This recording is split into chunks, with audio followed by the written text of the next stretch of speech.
If you are ready for change,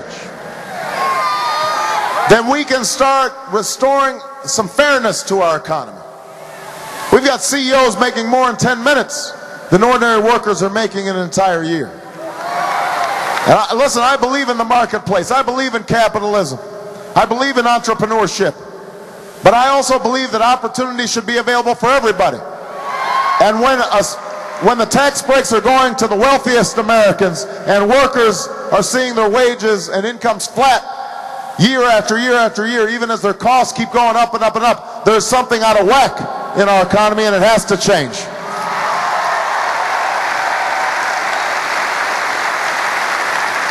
And so I've said we're going to take tax breaks away from companies that ship jobs overseas. We are going to invest those tax breaks right here in the United States with companies that are doing the right thing.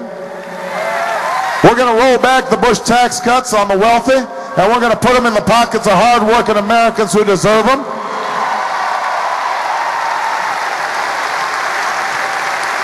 We are going to have trade agreements that reflect labor standards and environmental standards and safety standards, so our workers are not being undermined and our children are not chewing on toys with lead paint on them.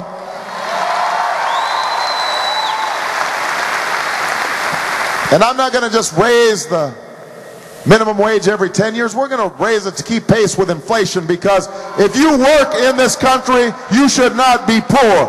Everybody should have a living wage, and we are going to work on that when I am President of the United States of America.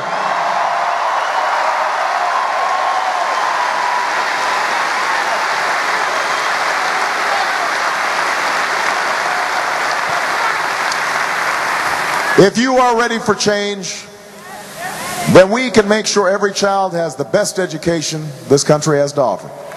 From the day a child is born to the day they graduate from college. We know what to do. The question is, do we have a sense of urgency? Do we have that sense that every child is our child, not somebody else's problem? If there's a child in an inner city, that's our child, not those children. If there's a child in a rural community, that's our child, not somebody else's problem. If there's a child on an Indian reservation, that's our child, not somebody else's problem. They're all our children. We have to take care of all of them. And so we've got to invest in early childhood education to close the achievement gap and make sure every child is prepared when they start school. And I won't just talk about how great teachers are. I will reward them for their greatness by giving them higher salaries and giving them more support.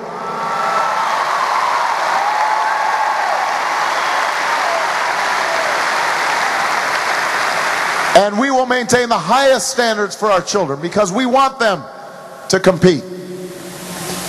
But we also want them to be good citizens. And so we will not just measure and maintain high standards with a single standardized test, because we don't want teachers teaching to the test. We want our kids learning art and music and literature and science and all the things that go into making a well-rounded citizen of the United States of America.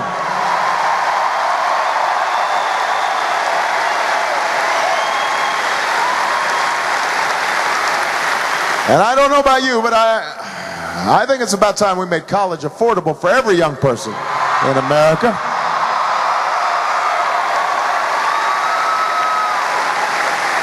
So I put forward a plan, $4,000 tuition credit, every student, every year. But young people, you will have to give back something in return. You'll have to work in community service sometime, in a veteran's home or a homeless shelter. Or you can join the Peace Corps, or work in an underserved school, work in an underserved hospital. We will invest in you, and you will invest back in America. That's a bargain we can strike with the next generation, and together we can march forward if you're ready for change.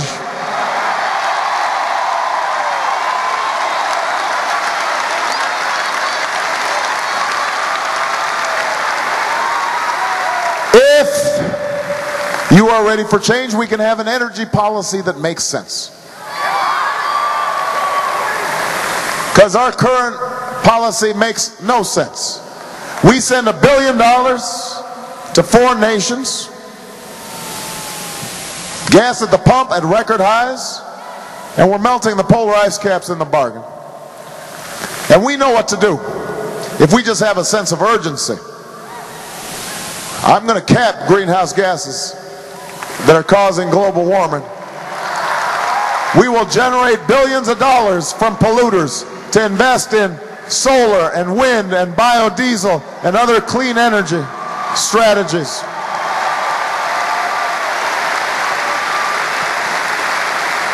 It won't just save our environment, it will create new jobs, a whole green economy that can drive growth for generations to come. We can raise fuel efficiency standards on cars. If we just took fuel efficiency up to 40 miles per gallon, we would save the equivalent of all the oil we import from the Persian Gulf. Now imagine what that would do. Imagine what that would do, not just for our economy and our environment, but also for our national security. And you know, when I made that proposal, I didn't do it in front of the Sierra Club or the League of Conservation Voters. I went to Detroit in front of the automakers. And I told them, you've got to change your ways. And I have to admit, the room was really quiet. Nobody clapped. But that's okay, because part of what we need from the next president is somebody who will not just tell you what they think you want to hear, but will tell you what you need to hear. Will tell you the truth. That's how we're going to solve problems in America going forward. And that's what I'll do as President of the United States of America.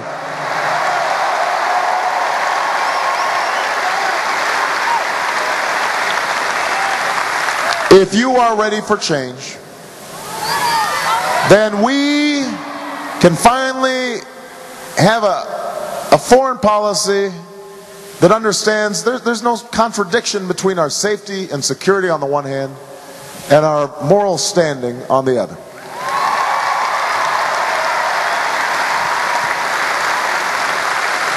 As Commander-in-Chief, my job will be to keep you safe. And I will not hesitate to strike against those who would do us harm. I will do what is ever required to keep you safe, but part of keeping you safe is maintaining our military, and that means training them properly and equipping them properly and putting them on proper rotations, and also means making sure that when those troops come home, we are treating them with the honor and the dignity and respect that they deserve.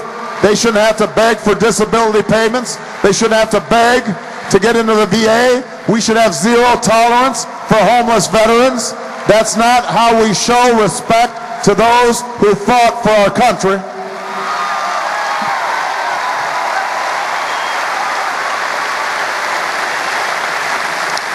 But part of keeping you safe is also using our military wisely. And the war in Iraq was unwise. That's why I opposed that war from the start. Because I knew there would be a distraction from finishing the job in Afghanistan. That it would fan the flames of anti-American sentiment. That it would not make us more safe. At enormous cost, we have, by the time this thing is over, we will have spent over $2 trillion, as well as thousands of lives. Imagine what we could have spent with that $2 trillion. Every bridge, road, school, hospital in America we could have rebuilt. We could have put our people back to work. We could have sent our kids to college.